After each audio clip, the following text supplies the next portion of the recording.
Have you ever wondered what your family would do if you suddenly had nothing left to give them? Not your money, not your house, not your connections, just you broke and scared sitting at your own dinner table. Would they show up? Would they hold your hand? Or would they quietly disappear like you'd never existed in the first place? I found out the hard way, and what I discovered nearly destroyed me until it set me free. My name is Margaret Hayes. I'm 72 years old, and for 43 years I built something I was prouder of than almost anything else in my life. It wasn't just a job. It was my legacy. Back in 1982, I started a small marketing consulting firm with nothing but a second-hand typewriter, a landline, and a stubborn belief that small business owners deserved the same kind of high-level strategy that big corporations got. My husband, Robert, believed in me before anyone else did. He took out a second mortgage on our little house just so I could afford my first tiny office. We didn't have much, but we had each other and we had a dream. Robert passed away 8 years ago. Losing him nearly broke me into pieces. But the business, Hayes Marketing Group, kept me moving. It gave me a reason to get up every morning. It became my identity. And over the decades, it grew into something I never could have imagined. 3 offices, 75 employees, a client list that other firms would have killed for. I poured everything into it. My time, my energy, my heart. I thought I was building something that would outlast me. What I didn't realize was how much that success would quietly change the people closest to me. My daughter Laura was 46. She lived in a gorgeous home in Connecticut. A home I'd helped her buy, and I never regretted a penny of it. Her husband, Kevin, worked in finance, but the two of them always seemed to be one bad month away from a crisis. A new roof here, a gap in income there. Whenever they called, I came through. That's what moms do, right? My son Brian was 43, living out in California with his wife Megan. Brian was my dreamer. Over the years, he'd started 6 different businesses. A restaurant, an app, a consulting agency, and every single one of them folded. And every single time I wrote the check. Because I believed in him. Because he was my boy. Then there was my younger sister Diane, just a year behind me. We'd been close our whole lives, or so I thought. Her husband, Frank, had retired early from the postal service on a modest pension, and over the years I'd quietly covered their vacations, their medical bills, anything they needed. Family takes care of family. That's what I always told myself. And rounding out my little circle was my best friend of 38 years, Susan. We met at a networking event back in the 80s and had been inseparable ever since. Weekly lunches, holiday dinners, late-night phone calls about absolutely nothing. I'd helped her through her divorce. I'd supported her when her son struggled with addiction. And yes, I'd loaned her money more times than I could count. She always said she'd pay me back. I never pushed. These 5 people, my daughter, my son, my sister, and my best friend, plus their spouses, were my whole world. My people. My family. About 2 years ago, the offers started coming in from my company. Tech firms wanted our client base. Private equity groups wanted our systems and our reputation. At first, I brushed them all off. Hayes Marketing Group was my baby. How do you sell your entire adult life? But then I started thinking about time. About how much of it I had left. Robert and I used to dream about traveling the world together. Italy, Greece, all of it. And we kept telling ourselves later. Well, later never came for him. And here I was 70 years old, still pulling 60-hour weeks, still losing sleep over payroll and client retention. So when a company I'll call Crestview Partners offered me $12.3 million, I actually listened. Really listened. They wanted to keep my team, keep my brand, even offered me a consulting role if I wanted to stay involved. The negotiations took 4 months. And here's the strange part. I didn't tell a single soul. Not Laura, not Brian, not Diane, not Susan. Different lawyers, different offices, total secrecy. Something in my gut told me to keep it quiet, even though I couldn't explain why at the time. Maybe some part of me already knew what I needed to find out. The final sale closed at $12.5 million. After taxes and fees, I was looking at just under $9 million sitting in my account. $9 million. At 70 years old, I could travel, relax, never think about money again. But before I signed anything, something happened that changed the entire direction of my life. It was an ordinary Sunday dinner, something I hosted once a month.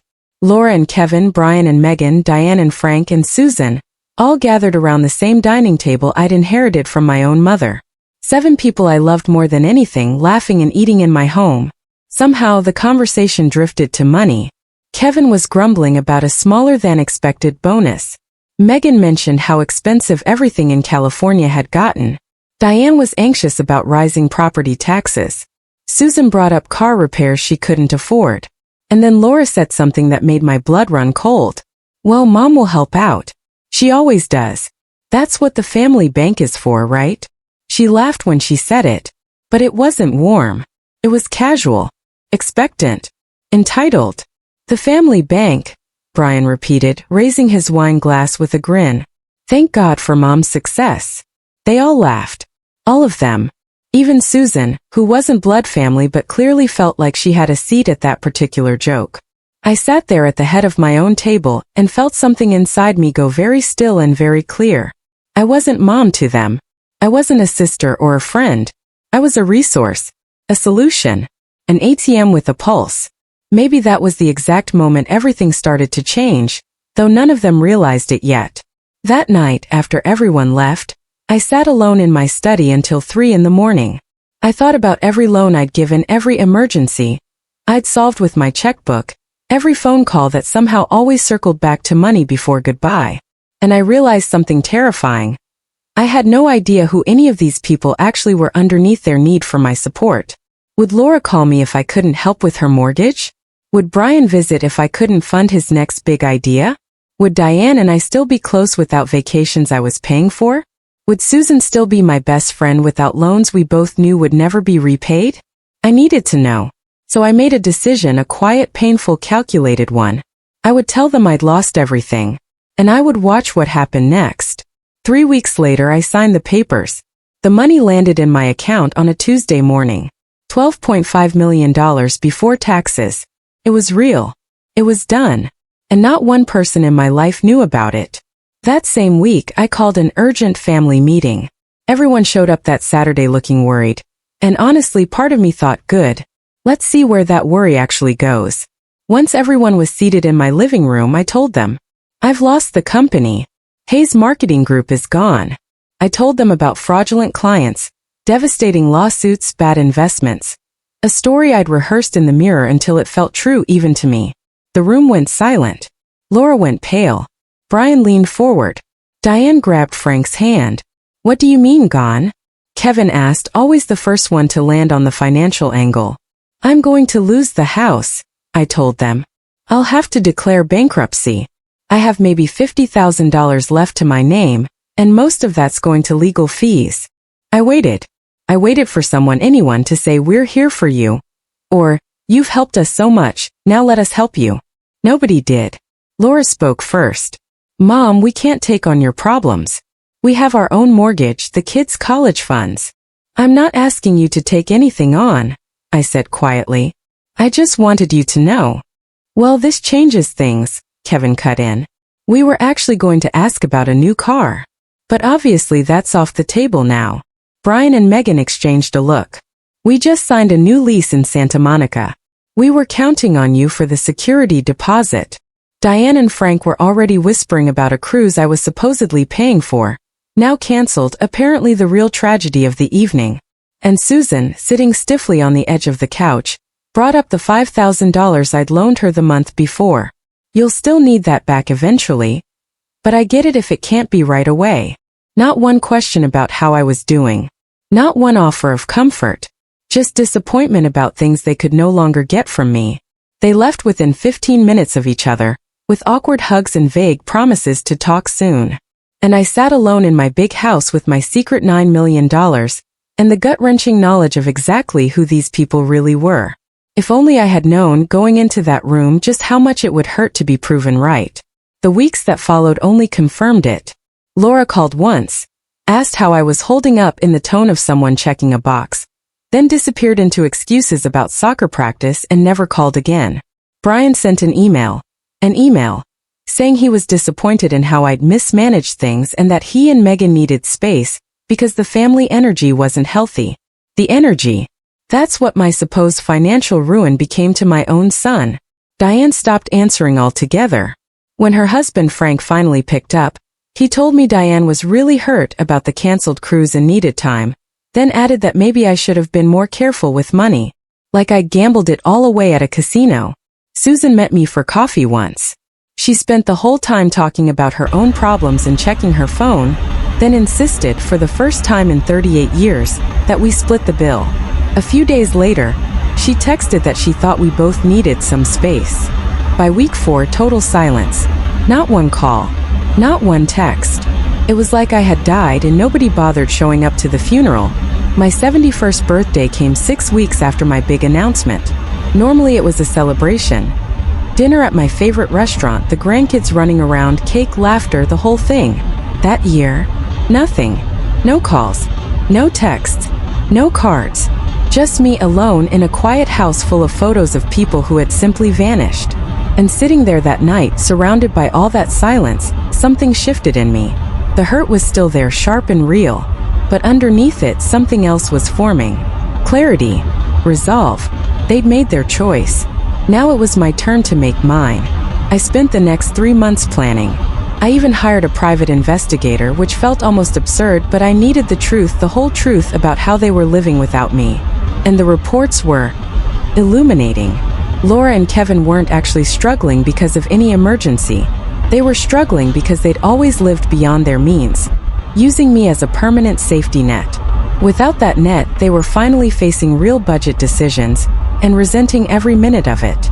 The investigator even overheard Laura telling another mom at her kids' school that her own mother had become financially irresponsible. Brian's new lease in Santa Monica? A complete fabrication.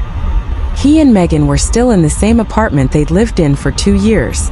Megan's interior design business didn't exist either.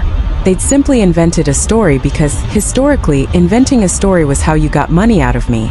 Diane and Frank? They went on that cruise anyway. Found the money somehow.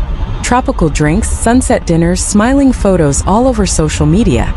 The very trip my devastating bankruptcy was supposed to have ruined. And Susan had paid off a credit card with the $5,000 I'd lent her, then immediately ran the balance right back up on things she didn't need. According to the investigator, she'd been telling people she was glad she'd finally seen my true colors. My true colors. After 38 years. These reports didn't make me angry. Honestly, anger would have been easier, cleaner somehow. What I felt instead was grief. A deep, hollow grief for relationships I had believed in for decades. Relationships that apparently had never been what I thought they were. But grief, it turns out, can be incredibly clarifying. And I knew exactly what I needed to do next. I planned it for Thanksgiving. I sent formal invitations in October, unusually formal for me, which should have tipped them off, but nobody seemed to notice or care. Only Susan initially declined, citing other plans. The rest didn't respond at all, until I followed up with personal messages saying I had something important to share. That got their attention fast. Laura called immediately, panicked. "Mom, is everything okay? Are you sick?" So apparently I only mattered if I was dying. Good to know. Brian wanted to know if it was about an inheritance thing. Diane texted asking if it was going to be depressing. And the day before Thanksgiving, Susan suddenly called, now eager to come after all.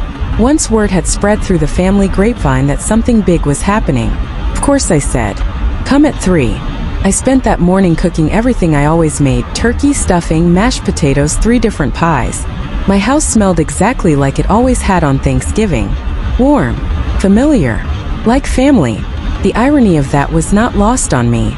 They all arrived within 20 minutes of each other. Susan walked in last, holding a bottle of wine like some kind of entry fee.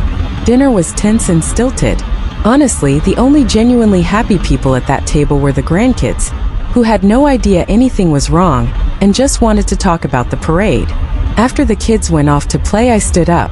"Thank you all for coming. I know it's been a difficult few months," I began. Nods around the table. Sympathetic expressions that didn't quite reach anyone's eyes.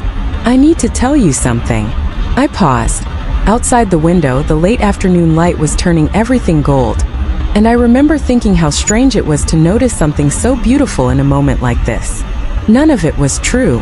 The words landed like stones dropped into still water. "What?" Laura whispered. "I didn't lose the company. I sold it 2 years ago for $12.5 million.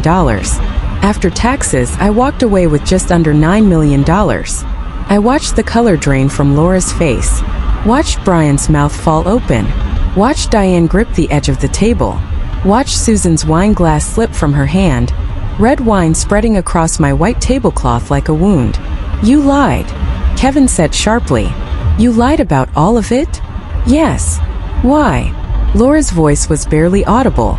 Because I needed to know who you all were without my money. And you showed me, every single one of you. That's insane, Brian said, standing up. You manipulated us. Did I? I told you I'd lost everything and needed support. Not money, just support. Just family. Just love. And every single one of you disappeared. We gave you space, Diane said weakly. We thought that's what you needed. You stopped answering my calls. You judged me. Laura, you told people at the school I was financially irresponsible. Brian, you emailed me saying the family energy was unhealthy. Diane, you went on the cruise anyway. Susan, you told people I'd finally shown my true colors. Susan's face went white. You had me investigated? I did, because I needed to know if my instincts were right. And they were. All of you. The moment I couldn't be your bank anymore, I ceased to exist. What followed was an hour I'll never forget. And honestly, one I'll save for the rest of this story, because what happened next changed everything for all of us, and especially for me.